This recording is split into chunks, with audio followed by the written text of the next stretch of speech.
Hi hello welcome back to our YouTube channel. So ಇವತ್ತು ನಾವು ಮಾಡ್ತಿರೋ ರೆಸಿಪಿ ಬಂದ್ಬಿಟ್ಟು ಕೇರಳ ಶೈಲಿಯ ಡ್ರೈ ಫಿಶ್ ಕರಿ. ಒಂದು ಪಾತ್ರೆಗೆ ತುಂಬ ಬಿಸಿ ಇರೋ ನೀರನ್ನು ತೊಗೊಂಡು ಅದಕ್ಕೆ ಒಂದು 10 ನಿಮಿಷ ಆ ಮೀನನ್ನು ಅದರೊಳಗೆ ಬಿಟ್ಟು ನೆನೆ ಹಾಕಬೇಕು. ನೆನೆ ಹಾಕಿದ ಮೇಲೆ ಅದನ್ನು ನೀಟಾಗಿ ಮೇಲೆ ಏನು ಲೇಯರ್ ಇರುತ್ತೆ ಅದನ್ನು ನೀಟಾಗಿ ಕೈಲೇ ರಬ್ ಮಾಡ್ಕೊಂಡು ನೀಟಾಗಿ ಇದು ಮಾಡ್ಕೋಬೇಕು. ಅದೆಲ್ಲ ಆದಮೇಲೆ ಲಾಸ್ಟಿಗೆ ಇದು ಬಾಂಗ್ಡ ಡ್ರೈ ಫಿಶ್ ಕರಿ. ಇದನ್ನು ಚಳಿಗಾಲದಲ್ಲಿ ಮಾಡ್ಕೊಂಡು ತಿನ್ನೋದಕ್ಕೂ ಕೂಡ ತುಂಬ ಚೆನ್ನಾಗಿರುತ್ತೆ. ಸೊ ನೀಟಾಗಿ ಎಲ್ಲ ಕ್ಲೀನ್ ಮಾಡಿಕೊಂಡು ಅದು ಬಾಲ ಮತ್ತು ತಲೆ ಏನಿರುತ್ತೆ ಅದನ್ನು ನೀಟಾಗಿ ಕಟ್ ಮಾಡಿಕೊಂಡು ನಿಮಗೆ ಯಾವ ಸೈಜಿಗೆ ಬೇಕು ಆ ಫಿಶ್ನ ನೀಟಾಗಿ ಕಟ್ ಮಾಡಿಕೊಂಡು ಒಂದು ಬೌಲಲ್ಲಿ ಇಟ್ಕೊಳ್ಳಿ. ಅದನ್ನು ಆದಷ್ಟು ನೀಟಾಗಿ ಕ್ಲೀನ್ ಮಾಡ್ಕೊಳ್ಳಿ. ಕ್ಲೀನ್ ಮಾಡ್ಕೊಂಡಾದ್ಮೇಲೆ ಮತ್ತೆ ಒಂದಷ್ಟು ಬಿಸಿನೀರನ್ನ ಹಾಕಿ ನೀಟಾಗಿ ಮತ್ತೆ ಕ್ಲೀನ್ ಮಾಡಿಕೊಂಡು ಅದನ್ನು ಬೇರೆ ಪಾತ್ರೆಗೆ ಶಿಫ್ಟ್ ಮಾಡ್ಕೊಳ್ಳಿ. ಅನಂತರ ಒಂದು ಜಾರ್ನಲ್ಲಿ ಸಣ್ಣದಾಗಿ ಕತ್ತರಿಸಿದಂಥ ಟೊಮೊಟೊ ಏನಿರುತ್ತೆ ಅದನ್ನು ನೀಟಾಗಿ ರುಬ್ಕೊಳ್ಳಿ. ಆಮೇಲೆ ಒಂದು ಕಡಾಯಿ ತೊಗೊಂಡು ಅದಕ್ಕೆ ಸ್ವಲ್ಪ ಎಣ್ಣೆ ಹಾಕಿ 2 ಈರುಳ್ಳಿ, ಕರಿಬೇವು, 3 ರಿಂದ 4 ಮೆಣಸಿನ್ಕಾಯಿನ ಅಷ್ಟು ಮಸಾಲೆನ ನೀಟಾಗಿ ಫ್ರೈ ಮಾಡ್ಕೊಳ್ಳಿ. ಆದಷ್ಟು ಅದು ಗೋಲ್ಡನ್ ಕಲರ್ ಬರೋ ತನಕ ಫ್ರೈ ಮಾಡಿ.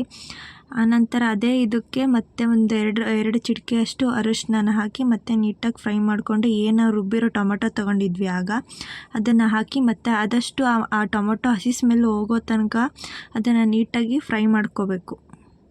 ಆಮೇಲೆ ಅದು ನೀಟಾಗಿ ಫ್ರೈ ಮಾಡ್ಕೊಂಡಾದಮೇಲೆ ಜಜ್ಜಿದ ಬೆಳ್ಳುಳ್ಳಿ ಮತ್ತು ಶುಂಠಿ ಪೇಸ್ಟನ್ನ ನಾವು ಹಾಕ್ಕೊಂಡು ಒಂದು ಸ್ವಲ್ಪ ಹೊತ್ತು ಬಿಟ್ಟು ಫ್ರೈ ಆಗೋ ತನಕ. ಅದಾದಮೇಲೆ ಸ್ವಲ್ಪ ಅಷ್ಟು ಉಪ್ಪು ಹಾಕ್ಕೊಳ್ಳಿ. ಯಾಕಂದರೆ ಆ ಮೀನು ಮೊದಲೇ ಉಪ್ಪಿರೋದ್ರಿಂದ ತುಂಬ ಉಪ್ಪಿರೋದ್ರಿಂದ ನಾವು ನಮಗೆ ಎಷ್ಟು ಬೇಕು ಅಷ್ಟು ಉಪ್ಪು ಹಾಕ್ಕೊಂಡು ನೋಡಿಕೊಂಡು ಹಾಕ್ಕೋಬೇಕು. ಅದಾದಮೇಲೆ ಖಾರ ಪುಡಿ, ಸಾಂಬಾರು ಪುಡಿ ಹಾಕಿ ನೀಟಾಗಿ ಮತ್ತೆ ಮಿಕ್ಸ್ ಮಾಡ್ಕೋಬೇಕು. ಆಮೇಲೆ ಒಂದು ಬೌಲಲ್ಲಿ ನಮಗೆ ಎಷ್ಟು ಬೇಕಷ್ಟು ಹುಣಸೆಹಣ್ಣನ್ನು ತೊಗೊಂಡು ಅದನ್ನು ನೆನೆ ಹಾಕಿ ನಮಗೆ ಎಷ್ಟು ಕ್ವಾಂಟಿಟಿ ಹುಳಿ ಬೇಕು ಅದನ್ನು ನಾವು ಏನು ಫ್ರೈ ಮಾಡ್ಕೊಂಡಿದ್ವಿ ಅದಕ್ಕೆ ಹಾಕಿ ನೀಟಾಗಿ ಮಿಕ್ಸ್ ಮಾಡಬೇಕು. ಲಾಸ್ಟ್ ನೀಟಾಗಿ ಎಲ್ಲ ಹಸಿ ಸ್ಮೆಲ್ ಹೋಗೋ ತನಕ ಆದಷ್ಟು ಬಾಯ್ಲ್ ಮಾಡಿ. ಅದಾದಮೇಲೆ ಅದಕ್ಕೆ ಎಷ್ಟು ರುಚಿಗೆ ಬೇಕೋ ಅಷ್ಟು ಸಾಂಬಾರು ಸೊಪ್ಪನ್ನ ನೀವು ಹಾಕ್ಕೊಳ್ಳಿ.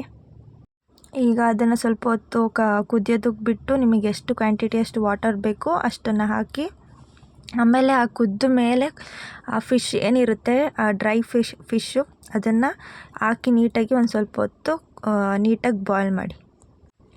ಒಂದೊಂದಾಗೆ ಅದೇನು ಕಟ್ ಮಾಡಿ ಇಟ್ಕೊಂಡಿರೋಂಥ ಡ್ರೈ ಫಿಶ್ ಇರುತ್ತೆ ಅದನ್ನು ಸ್ಪೇಷಿಯಸ್ ಆಗಿ ನೀಟಾಗಿ ಒಂದು ಸುತ್ತ ನೀಟಾಗಿ ಹಾಕಬೇಕು. ಅದಾದಮೇಲೆ ಲೈಟಾಗಿ ತೀರಾ ಮಿಕ್ಸ್ ಮಾಡೋಕ್ಕೆ ಹೋಗಬಾರ್ದು, ಮೇಲಾಳ್ತಿಗೆ ಹಂಗೆ ಮಿಕ್ಸ್ ಮಾಡ್ಕೋಬೇಕು. ಅದಾದಮೇಲೆ ಅದನ್ನು ಕುದಿಯೋಕ್ಕೆ ಬಿಡಬೇಕು. ಕುದಿಯೋಕ್ಕೆ ಬಿಟ್ಟು ಒಂದು 10 ನಿಮಿಷ ಅದನ್ನು ಆ ಮಡಿಕೆನಲ್ಲೇ ಬಾಯ್ಲ್ ಆಗೋಕ್ಕೆ ಬಿಡಬೇಕು. ಯಾಕಂದರೆ ಮಡಿಕೆನಲ್ಲಿ ಮಾಡೋ ರುಚಿನೇ ಬೇರೆ ಇರುತ್ತೆ. ಸೊ ಹಳ್ಳಿ ಸ್ಟೈಲಲ್ಲೆಲ್ಲ ಯಾವ ಥರ ಮಾಡ್ತಾರೆ ಅಂತ ನಿಮಗೂ ಗೊತ್ತಿರುತ್ತೆ. ಸೊ ನೀವು ಒಮ್ಮೆ ಒಂದು ಸತಿ ಟ್ರೈ ಮಾಡಿ ನೋಡಿ, ಮನೇಲಿ ಸೂಪರಾಗಿರುತ್ತೆ. ಸೊ ನೋಡ್ತಾ ಇದ್ದೀರಲ್ಲ ಆ ಮೀನು ಯಾವ ಥರ ಬೆಂದಿದೆ ಅಂತ.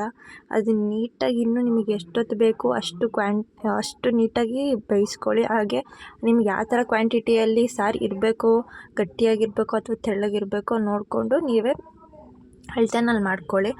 ಸೊ ಸೂಪರಾಗಿರುತ್ತೆ ರೆಸಿಪಿ ಮಾತ್ರ. ನೀವು ಒಂದು ಸತಿ ಮನೆಯಲ್ಲಿ ಟ್ರೈ ಮಾಡಬೇಕು. ಟ್ರೈ ಮಾಡೋದನ್ನು ಮಾತ್ರ ಮರಿಬೇಡಿ. ಟ್ರೈ ಮಾಡಿ ನನ್ನ ಕಮೆಂಟ್ ಸೆಕ್ಷನ್ನಲ್ಲಿ ನನಗೆ ತಿಳಿಸಿ.